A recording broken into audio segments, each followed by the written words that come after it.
आइए तमाम पाटन छतरपुर विधानसभा क्षेत्र के माताएं बहनें, नौजवान साथियों, मजदूर किसान भाइयों, दुकानदार भाइयों, आप सभी से एक प्रार्थना है, निवेदन है, बस इतना ही रिक्वेस्ट है कि आप अपने पाटन छतरपुर विधानसभा क्षेत्र में चतुर्दिक विकास अगर करना है तो ममता भूंया जी को विधायक बनाएं, जिनका चुनाव चिन्ह है साइकिल छाप, जो कि ईवीएम के क्रमांक संख्या 8 पर है। तो ध्यान दें, भूलेंगे नहीं दोस्तों। आप सभी के बीच एक बहुत ही सुरीली गायिका आई हुई है, संध्या जी। आप सबसे प्रार्थना कर रही हैं, आइए संध्या जी।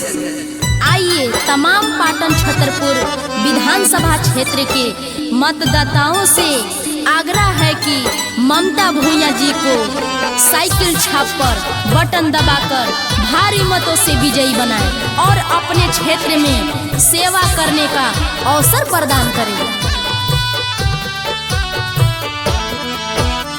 मांगत आशीष गोलिए गोलिए बाड़ी, झोली लेके खोलिए बाड़ी हो। मांगत आशीष गोलिए गोलिए बाड़ी, झोली लेके खोलिए बाड़ी हो। ममता भूंया के भैया हो जिताई दिहत छाप साइकिलिया बावे हो। वोट दे के चाची हो जिताई दिहत छाप साइकिलिया बावे हो। आप सभी सम्मानित मतदाताओं से बस एक ही प्रार्थना है कि साइकिल छाप पर बटन दबाकर ममता भूंया जी को पाटन छतरपुर विधानसभा क्षेत्र से विधायक बनाएं और सामूहिक विकास करने का अवसर प्रदान करें, जो कि ईवीएम के क्रमांक संख्या 8 पर है, साइकिल छाप। अरे भैया हो बड़का भैया, जानी बहिन के भूलई हो। तमाम पाटन छतरपुर के मतदाताओं से आग्रह है कि ममता भूंया जी के दर्द को समझें।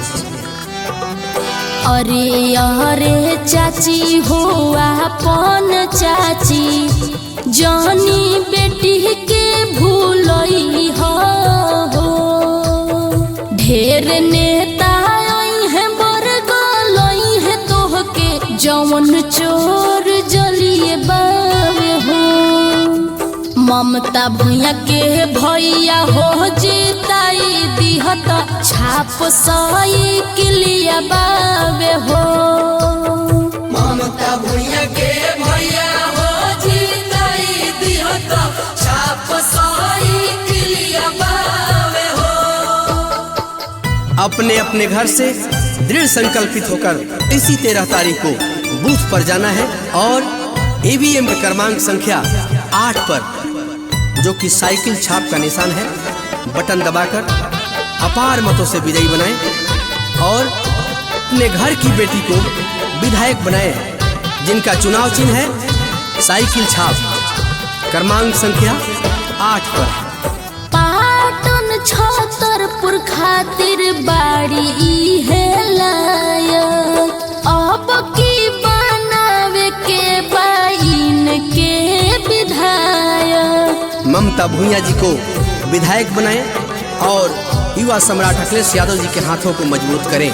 पाटन छतरपुर खातिर बाड़ी है लायक, अब की बनावे के बाइन के विधायक। तोहरे चरण में पगरिए बाटे, बेटी के सवलिए बाटे हो।